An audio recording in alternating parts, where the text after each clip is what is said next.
in focus. All right, click the links for Odyssey, BitChute, John's channel, become a member, get access to the unlisted videos that don't YouTube doesn't approve for monetization, or support channel, the various other links, or Gab and Telegram, which is awesome. So, first of all, before we go into the Mark Brooks, John Del Rose thing, hashtag John Del Rose did nothing wrong. And we'll look at the layouts of Kickstarter and Indiegogo, how they vary. The more I look at these platforms, like I start paying attention, some of the platform layouts could use a touch of improvement. I know there's issues obviously now with, you got cell phone screens, which are like 5 inches, tablet screens, which are twice that, and then varying tablet screens, and then a computer screen, which is huge. So I get that, but like some of there's the use of white space, so to speak, and like how to present information to get the viewer's eyes. I look at Indiegogo and Kickstarter, and think, yeah, you guys have been on the air for a while. You probably use probably time to improve some of this stuff, or heaven forbid, someone with a little bit of access to some money, like EVS, or who's that guy, Young Ripa, he's going to do a comic book too, is talking about it on a website. It's like, there's really no reason for some of the people in Comicsgate who've got a few dollars to build a website that incorporates a payment processor and handle sales. It's not that difficult. You could be really hands off. Like, all it has to do is take money in and move product out. That's not an insurmountable burden. If you look at the idiots at Kickstarter and Indiegogo, there's like, yes, there's diversity and outreach people. Well, if you want to build a Comicsgate site, there won't be any of those people. They'll just be, there's probably like 6 tech guys who actually handle, well, there's like 2, someone who handles the financial services, and then someone handles a couple of people handle the website presentation and then problems, and then a couple of people who handle again, probably have advertising outreach, and then the product distribution. I don't know how you handle that, though I think who's that guy? There's one guy on YouTube who does comic distribution. Let me look up his name. Okay, I found it. It took some time. This guy, Critical Blast, kind of a dumb name for a channel. Oh, really? Bianca Fights a Zombie? That's a dumb name for a channel? Oh, good point. You have me there, sir. I concede defeat. I think he does distribution of comics. So the point is, like, if you know, Ethan's got, I think he's got the most money in comics, enough to set up a website, or at least go in with a bunch of other people. People could, I don't know, you could put some money into it, and then, I mean, you can incorporate a business plan. I mean, it's not an insane, it's not a very difficult thing to do. And then obviously you put some advertising on it, and I mean, you could have like the fee for the people, like Indiegogo and Kickstarter charge, like one's, I don't know, 5% fee and one's the other 7% fee. It's like, yes, you could figure out enough of a fee to cover the cost and cover the cost of maintaining the site.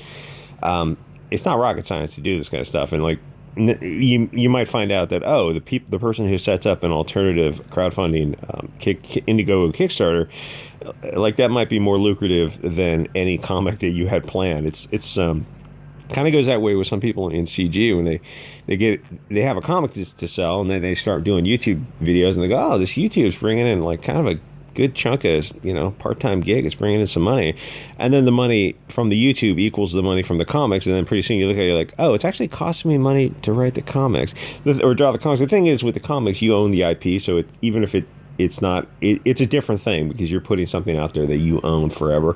And plus, comics, I mean, you know, is an artistic type of stuff. Anyway, Critical Blast, so I think he does distribution. I don't know how that works, but he also does live streams, interviews with there's a lot of guys who do interviews talking about comics. Like, Comicsgate has really kind of quietly grown and spread out. It's spread out is probably the more accurate thing, to smaller and smaller channels. This connected network of people who do interviews, like Critical Blast, John Malin, Cecil. There's a bunch of guys who do interviews, which is kind of cool, because it's a little bit altruistic. Because in terms of YouTube return on investment, that's going to be one of the lower ways to get return on investment. So it's very cool when people do that. They're trying to help grow the network, which is, you know, part of being part of a network, is you help each other grow. Anyway, so this is Clint Stoker's Dracula, which, you know, if the name like Stoker, obviously Dracula is going to be your go-to product. And I've seen one good Dracula movie. I think it had Winona Ryder in it. I think it's on YouTube, actually. It was for a while before the algorithm picked it up and probably kicked it off. That was a good movie, because it kind of, I mean, the book itself was really, really, really overrated. That it could be cut in half. It was just such a slog to get through. But good for the time because he's, kind of collecting all these different European concepts of the vampire and putting them together, even if it was imperfectly done.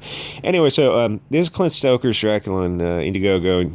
But the problem with this image is the Dracula, the part of the Dracula thing you're selling is sex. So you got to have bigger boobs. That's my issue with the image. You got to have bigger boobs. You got one girl here who looks like she's got something going on, and then everyone else is flat-chested. So that's kind of my one criticism. Is Dracula is kind of about selling. There's a lot of undertones to Dracula. It's a lot of dog whistles in Dracula. Yeah, but there's some fun ones, but there's also some sexual ones too. So you really got to kind of push the whole, make it sexy as much as possible with those push-up bras, the costumes of the period, which is why that one Dracula movie with Winona Ryder worked so well, because you had the three hot chicks running around. You're expecting like a bra and panty fight to break out at any moment. It never quite did, but it was still a good movie.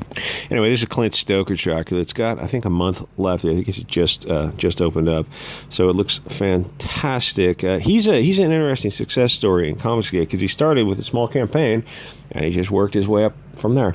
Okay, so Mark Brooks.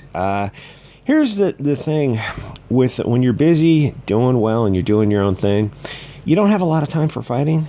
You just pencils down, kids. You're just selling your stuff. You're just busy selling your stuff. And Mark Brooks, I guess he's got a lot of free time because he's going after JDA, who, keep in mind, I identify JDA as a marginalized, oppressed, disenfranchised woman of color. Except he's really wealthy, so I'm not sure. Well, I mean, if I identify, well, he's still marginalized and oppressed as being a woman of color. The wealth is just kind of, does it take away from the oppression points? Is there a balancing act? Like if you're a POC but you're really wealthy, there probably is a balancing act, and it's like to get left wingers into a discussion about who's a person of color or not. Like, but is it okay if I identify as one? They don't really know how to answer that yet. But I can identify as a woman. Yes, that's right. And I can identify as a person of color. They get really confused. They get really uncomfortable with a lot of things, which kind of leads you to believe that perhaps they're not based entirely in logic. Anyway, so Kickstarter, Indiegogo. I kind of like the Indiegogo layout better, but whatever. Kickstarter is better for organic eyeballs. If you're not bringing your audience with you, discovery is better for organic discovery. Where Indiegogo, you're bringing your audience with you, and they take a little bit less of a fee. But again, it's like, how hard would it be? Just build your own friggin' Indiegogo, charge the minimum fee required, and get that thing out there. And all of a sudden, like, I think you get a lot of people coming to your site. The Zoop is an example of a guy who's bringing his audience with him from Twitter. There's no reason Comicsgate. I would just be like, listen, it's going to be open to anyone, but that also means there's no censorship. So that means like you don't have to get involved with censorship. You could say like, okay, nothing of a prurient interest, but other than that, like knock yourself out. And then anyone who wants to come, it's like, yeah, we don't censor. So it's like, oh, but Fox Day is selling his books on your site. It's like, yeah, we don't even look at the project as long as there's nothing prawn type of stuff. I think most people would agree with that. But other than that, it's like, oh yeah, we're just selling all comers. You SJW, you want to sell your stuff on the Comicsgate website? It's like, Comicsgate's a place for people who have been blacklisted from other industries because they're not drinking the Kool-Aid on the plantation. Anyway, so Mark Brooks is a weirdo, to the point where it may be something else going on. I don't know if he's got a drinking problem or some chemical dependency or something. I'm not alleging that, but it's something you can kind of get a vision of somebody who's obsessing over one guy, one little comic book writer, sci-fi writer who I like his stuff a lot. And I was thinking about that. I was like, I like him personally, JDA, but I also like his stuff. So is there a connection between people who kind of like the same stuff? But I mean, I like Max Visagio's source material, and I like where they're going with the material, but I just don't like the way they've executed it because they're grinding this BLT axe so hard. But it's like, Mags, stop being mad at your dad. And just that Kim and Kim is like, you were close. Vagrant Queen, you were close. I know people don't get it when I say that, but they were close. Like they put people don't understand, like half the battle is just showing up for shit. the fact that you managed to put a comic together and get it out in the sphere, like, you're going to find someone who likes it unless you just, okay, everything is BLT. Everything is like, every hero is a series of overlapping Venn diagrams where the final Venn overlap is like less than 1/10 of 1%. You're like, trans BLT, Mary Sue, dude, or Zur, that's just such a small overlap that your audience is 950 people. That's not enough to pay your rent, buy your weed, and, live your life. You're going to have to, dial back that, because most people are straight. It's guy meets girl and, goes off and fights a dragon and rescues the store. It's like, hey, you got to pay the rent. Ultimately, when it comes down to it, it's like, you gotta sell stuff. Oh no, I don't want to sell stuff because I just beg for money on Kickstarter or Indigo, whatever the beg for money site is, and they pay it. It's freaking amazing. I beg for money, and hey, actually, it has worked a little bit. Thanks to those subscribe star donations. The SS donations. What an unfortunate thing that was. Anyway, so Mark Brooks is not firing on not playing with a full deck. He's making all kinds of bizarro allegations, which you don't even have to address. And not addressing his bizarro allegations is awesome, because then it makes them crazier. So this is John De La Rosa's funded under 2 hours. That's amazing. I think this is his fastest growing campaign. He's got some great people doing the covers. Sashi is doing one cover. But this in general is what you need more of in comics. This is fun comics.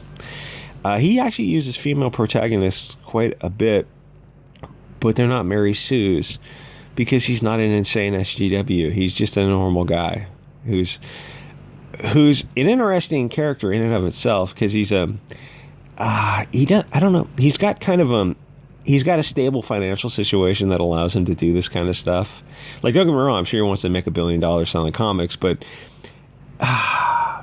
it's nice to know that if people try to cancel you, you've got parallel options to go to, which is where, like, for Comicsgate, the alternative platform, Indiegogo and Kickstarter, building putting together something else. I wonder why Vox Day hasn't done that. But I look at Ethan. It's like, Ethan, you probably got plenty of money to at least get the project started and get some contributions from other people, and form some sort of corporate forum. Cecil could probably do that, and start selling comics and say, hey, listen, is there interest? You talk to like the 200 people who've got Comicsgate projects and go, is there interest in doing this? Could we do this? And something like a crowd like Ethan or some of the other big guys, John Malin, where you're going to Indiegogo or Myers, you're bringing your audience with you. It's like, okay, if we all go to this site, we're bringing our audience with us anyway, so there'll be some crossover discovery. If you've got like 200 projects, that's a big chunk of a platform. You're never going to reach the organic discovery of Kickstarter, but you're also, like, Mike Miller was putting his comics on Indiegogo, and I think one got banned from Indiegogo, and I don't know where he sold it, but it's because he had gang members in the comic, and gang members are marginalized in the press or some crap like that. It's like, it's something to think about. Anyway, so comics needs more of this and less of whatever Mark Brooks is doing.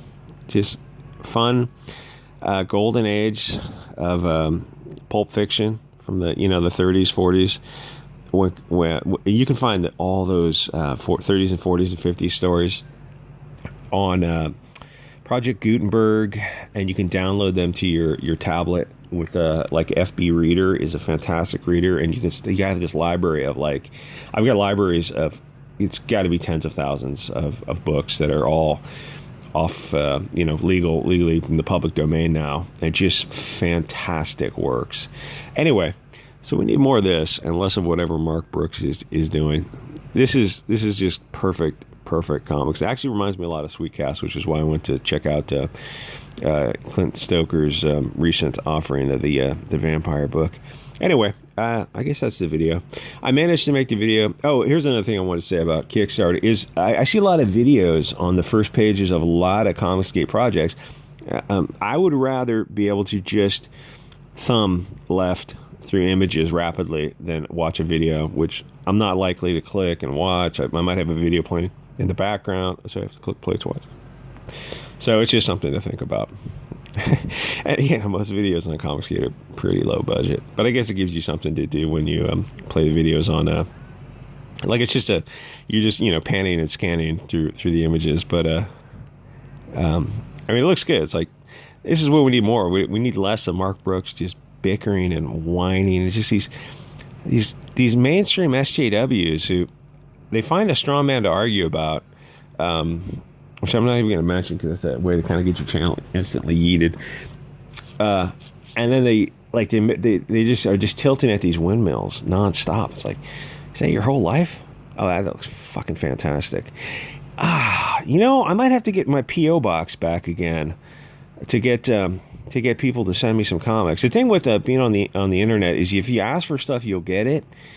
And so what I was doing was I was asking for comics, and then people mailed me All About the Books, mailed me a Thor run, and then a bunch of other people mailed me a bunch of Comicsgate stuff so I could take a look at them.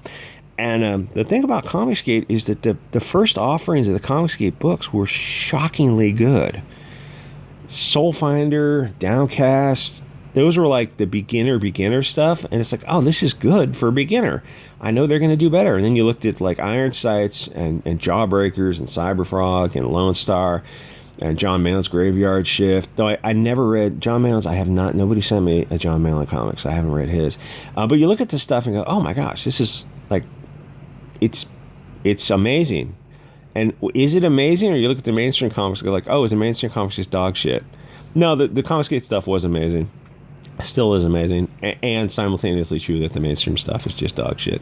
Anyway, like, comment, subscribe, guys. Check out Clint Stoker's Dracula, John Della Rose's whatever it's called, Overmind, science fiction thriller, and then anything Ibe Canales is working on is bound to be good. He's got such a great style. I mean, really anything like the names you've heard of, Mike Miller and Douglas Ernst and Doug TenNapel and all these guys, anything they're working on is going to be solid. Doug TenNapel is surprisingly funny for being kind of, like, a guy comes across as kind of having a stick in his ass, and then you read his Bigfoot Bill and Earthworm Jim, you're like, oh, he's funny. It's weird. So is Mike Miller, too. He's got, some good storytelling ability, and you always think, like, they seem kind of so weird in person. Or the biggest surprise is Richard Myers. He comes across one certain way, not, like, you would not, I don't want to say, I don't want to say retarded, but I mean not as an intellectual, super, not as someone who would be great at writing. And then you read his writing, you're like, oh, wow, this guy can write his ass off. Like he's been hiding his light under a bushel. This guy can really, really write. Or at least the things I've read are just, especially Iron Sights. Iron Sights stands out. Jawbreaker is very good too, but Iron Sights is like, that's what comics need more of. It needs more Iron Sights. A comic that you said you would find it on a truck stop bathroom and you kind of edge it over with your toe and you'd want to pick it up. And like, that feeling of seeing something that just clicks with you. And you look at the mainstream comics, you're like, what happened to mainstream comics? Then you look at the people behind the mainstream comics and you're like, oh, they're a bunch of fucking SJW. That's what happened to mainstream comics. Bunch of weirdos. Oh, gee, who's this blue-haired weirdo doing the SJW outreach at Indiegogo? Oh, that's why your comics suck, because there's a bunch of blue-haired weirdos. Maybe if you're in a business, you shouldn't get SJWs to destroy your business for you. Anyway, like, comment, subscribe. See you guys on the next episode.